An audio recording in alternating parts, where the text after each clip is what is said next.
Hello everyone, অসীমার কিচেনে আপনাদের সকলকে স্বাগত। আজকে আমি সজনে ফুলের নতুন রেসিপি নিয়ে এসেছি। বসন্তের সময় সজনে ফুল আমাদের স্বাস্থ্যের জন্য খুবই উপকারী, তাই আজকে আমি সজনে ফুলের বড়া বানিয়ে আপনাদের দেখাবো। প্রথমে বাজার থেকে কিছু সজনে ফুল নিয়ে এসেছি, সেগুলোকে ভালো করে বেছে ফুলগুলোকে নিয়ে আর যেগুলো বড় কুঁড়ি ছিল সেগুলোকে পরিষ্কার করে নিয়েছি, বাদবাকি অংশ ফেলে দিয়েছি। আর একটা গাছের ডাল থেকে পেড়ে কিছু ফুল আর কুঁড়ি নিয়েছি।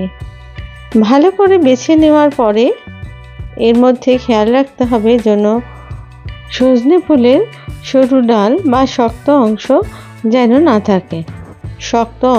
থাকে, শুধু ফুল আর বড় বড় কুঁড়ির অংশই থাকে। এরপরে সেটাকে একটা বাটিতে নিয়ে ভালো করে জল দিয়ে এটাকে ধুয়ে নিতে হবে। প্রথমে আমি এর মধ্যে জল দিয়ে তার মধ্যে দিয়ে দিলাম 1/2 চামচ মতো হলুদ। এই হলুদটা দিয়ে আমি মিনিট 10 সজনে ফুলটাকে ভিজিয়ে রাখলাম। এতে যদি পোকামাকড় থাকে তাহলে সেগুলো ওপরে বেরিয়ে আসে, সেই কারণেই এই হলুদ দিয়ে ভিজিয়ে রাখাটা।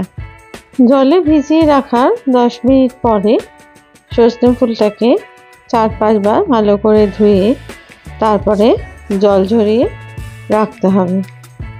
এইবার আমি ফুলটাকে নিয়ে একটা বাটিতে ঢেলে নিলাম। এবার আমি বড়া তৈরির উপকরণগুলো এর মধ্যে দেব। প্রথমে আমি এর মধ্যে দিয়ে দিলাম বড় চামচের 4 চামচ বেসন, আর দিলাম 2 চামচ চালের গুঁড়ো। এখানে আমি আতপ চালের গুঁড়োই ব্যবহার করেছি, আপনারা যে কোনো বাজারে কেনা চালের গুঁড়ো অবশ্যই ব্যবহার করতে পারেন।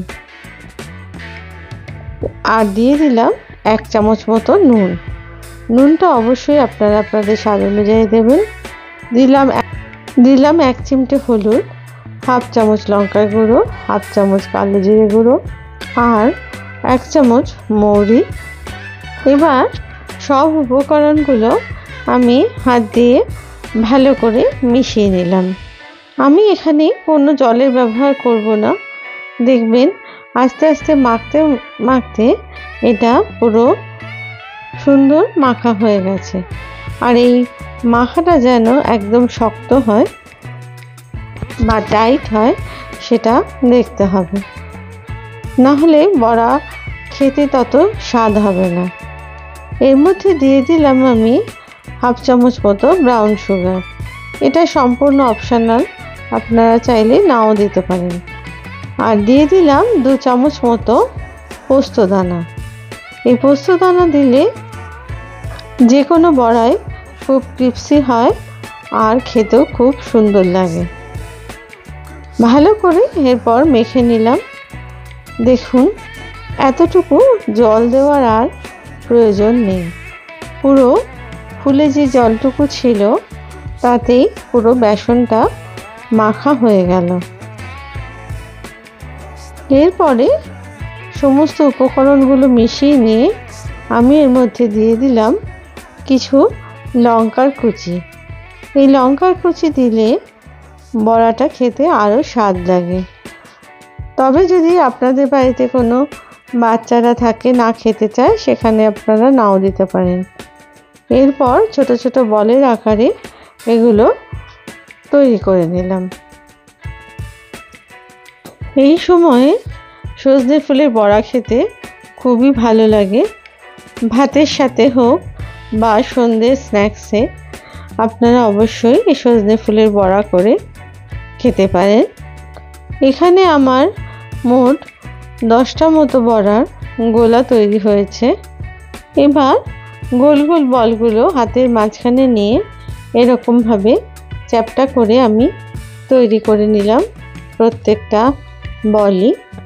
আপনাদের যদি এই রেসিপি ভালো লেগে থাকে তাহলে লাইক, শেয়ার আর কমেন্টস করতে ভুলবেন না। আর আপনাদের প্রত্যেকটা কমেন্টস আমার কাছে খুবই মূল্যবান এবং এটা আমাকে খুবই অনুপ্রাণিত করে। এবার প্রত্যেকটা বলই দেখুন এরকম চ্যাপ্টা করে আমি তৈরি করে নিয়েছি। এরপরে কড়াইতে তেল দিয়ে সেই তেলটা গরম হয়ে গেলে আমি প্রথমে মিডিয়াম আঁচে আমি বড়াগুলো ছেড়ে দিলাম। প্রথমে মিডিয়ামে ছেড়ে দিয়ে তারপরে গ্যাসটাকে লো করে দিলাম, কারণ যাতে করে বড়াগুলো খুব সুন্দরভাবে ভাজা হয়। লো করে না দিলে বড়ার বাইরের অংশটা লাল হয়ে যাবে কিন্তু ভেতরটা কাঁচা থেকে যাবে। তাই প্রথমে বড়ার দুদিক লো ফ্লেমে 2-3 মিনিট ভেজে তারপরে মিডিয়াম টু হাই ফ্লেমে বড়াটাকে ভেজে নিতে হবে। তাহলে বাইরে থেকে যেমন মুচমুচে হবে ভেতরটাও তেমনি ক্রিপসি হবে। এইভাবে ভালো করে ভেজে নিয়ে বড়াগুলো তারপরে একটা ছাঁকনি দিয়ে এটাকে তুলে নিতে হবে, যাতে করে সমস্ত তেলটাই ঝরে যায়। অন্য বড়াগুলো ওই একইভাবে ভেজে তুলে নিতে হবে। আপনারা যদি আমার চ্যানেলের নতুন সদস্য হন আর আমার রেসিপি যদি আপনাদের ভালো লেগে থাকে তাহলে প্লিজ চ্যানেলটিকে সাবস্ক্রাইব করে পাশে থাকা বেল আইকনটিকে প্রেস করে দেবেন, যাতে করে নতুন রেসিপি দিলে আপনাদের কাছে অতি সহজেই পৌঁছে যায়। এইভাবে প্লিজ আপনারা আমার পাশে থাকবেন। এই বড়াগুলো আমি ওই একইভাবে ভেজে নিলাম।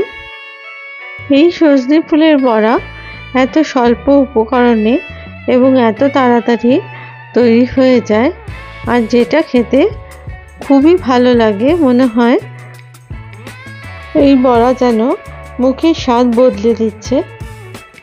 তাই আপনারা অতি সহজেই এটা বাড়িতে বানিয়ে নিন।